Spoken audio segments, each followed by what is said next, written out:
ý đó ní là vẫn lại chứ thằng đuôi này cái ý đó nó hay là phục sa nhé hay là khuấy nấu hay là mấy ăn bày nè tuy là đòn cây cây hay mà sắp quý bỏ ý trồng ó phục sa tháo cái ý xiết nó ăn trong tí tí mà ăn gì cái ăn trồng túi mò ý trồng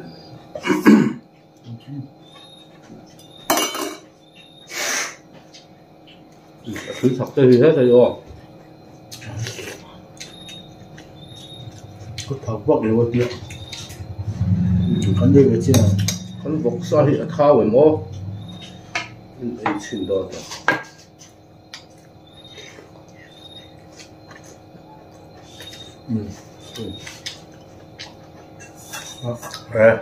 túi không rồi vậy túi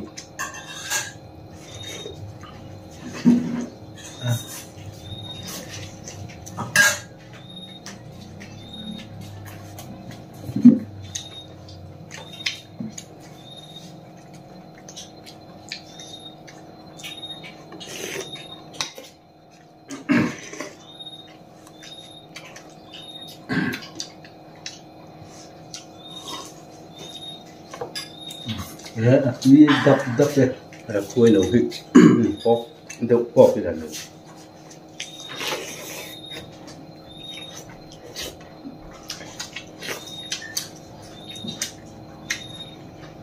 lâu xưa tiếng mò giống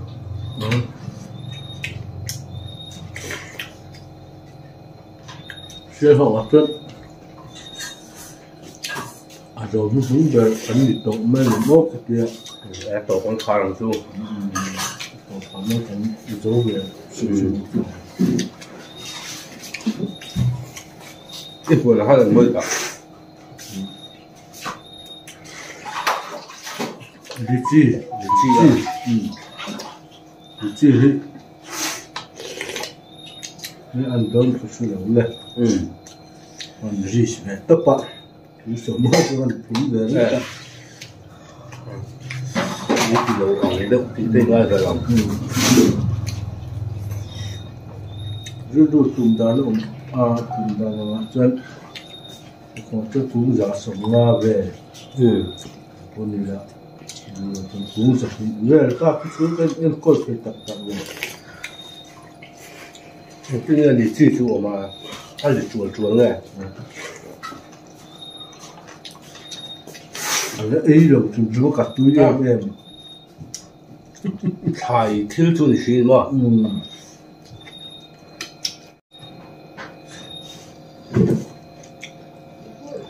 thì thế rồi đó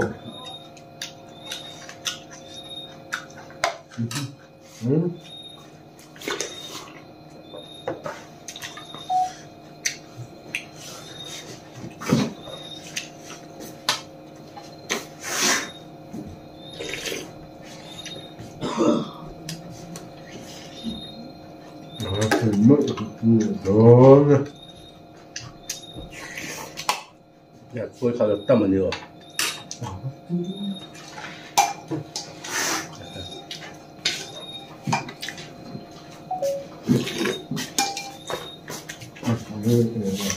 em mông sao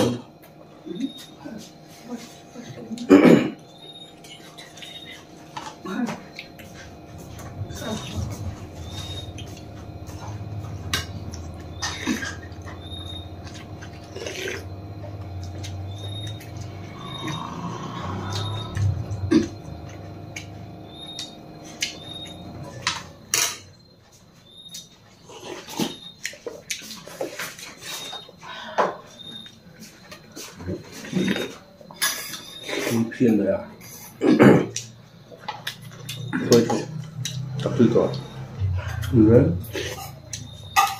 khoai hị ăn quá để tiếp tục về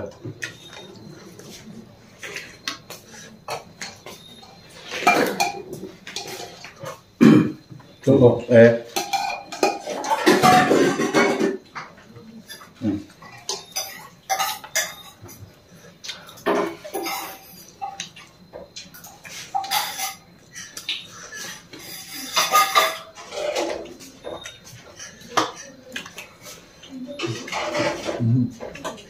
sợ.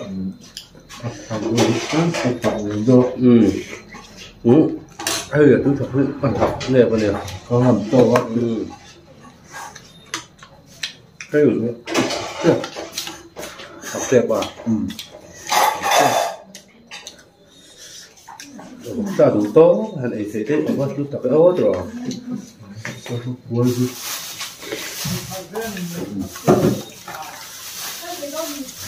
Một sấy thì đầu tấm tất cả nó ạ. Anh khỏi khác cái gì xin đủ về thôi xin mà. Anh đúng thì đâu. Đấy. Hoặc là hành quỳ khác thì. Nghe cần y.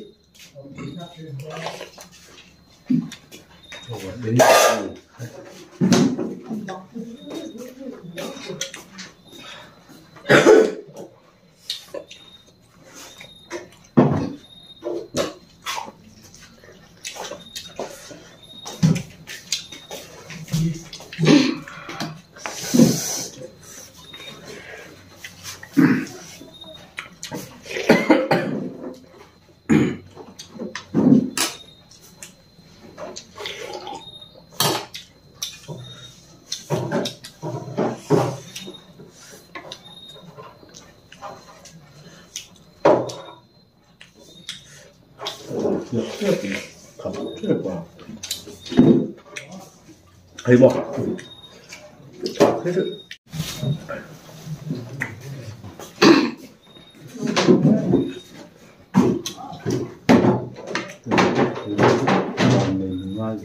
này thì hộp chậm đầu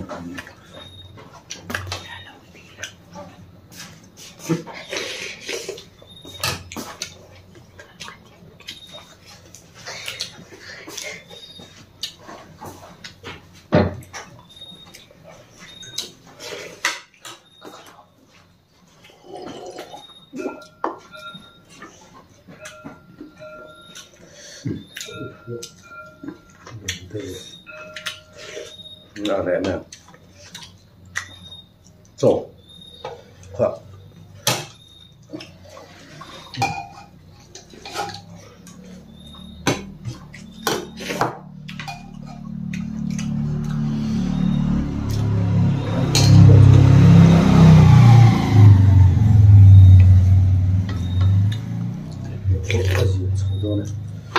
gì mà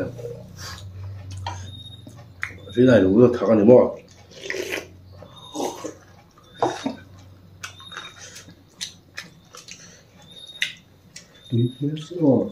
Tôi mà tập với một lý rồi ạ. Anh thiệt bây giờ rất chắc này. Bắt lý này thiệt này rất chắc. Tôi sao chọn họ tôi chọn shop thì chú ai hết về sim bọc. Anh thằng tôi sao mình sẽ là if you all the way to con.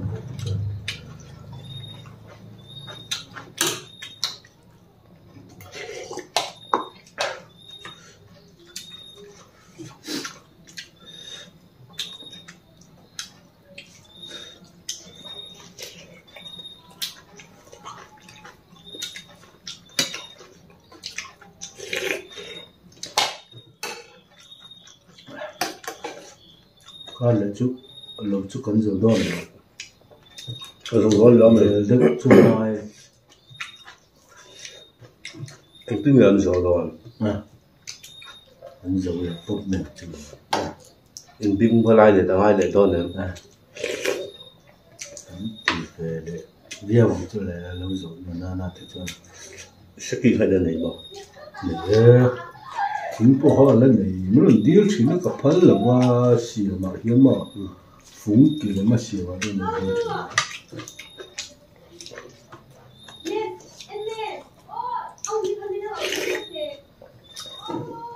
Thế thì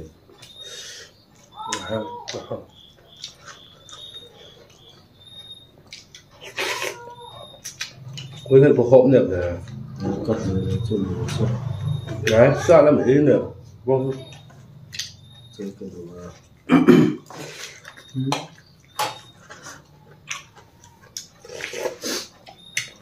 được quý phản nào tôi cũng là hẳn hồ tôi cũng có sao về chơi được để mà bạn khát lắm sốt khoai khai là tắm mà neo yeah.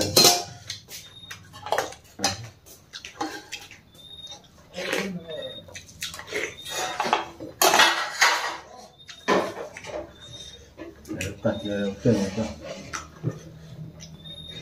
anh biết để cho cái mong bác hắn không ra cái mần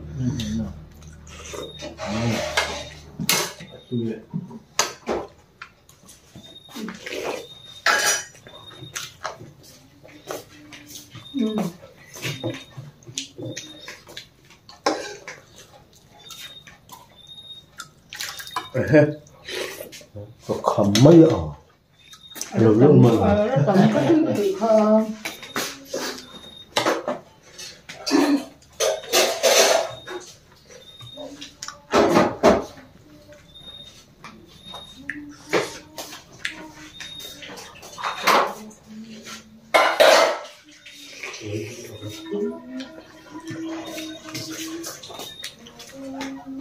tùy vào xe là hàng rẻ tùy thấu bọc xe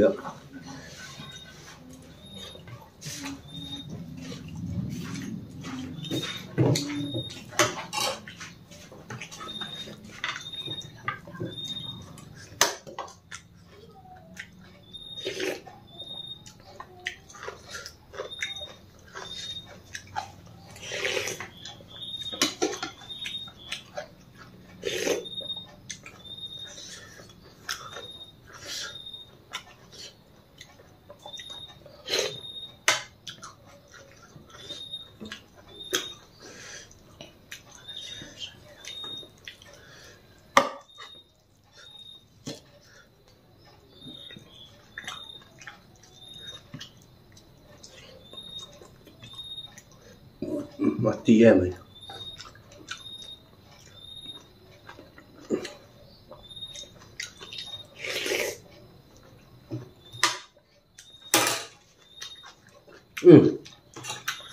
cuốn mà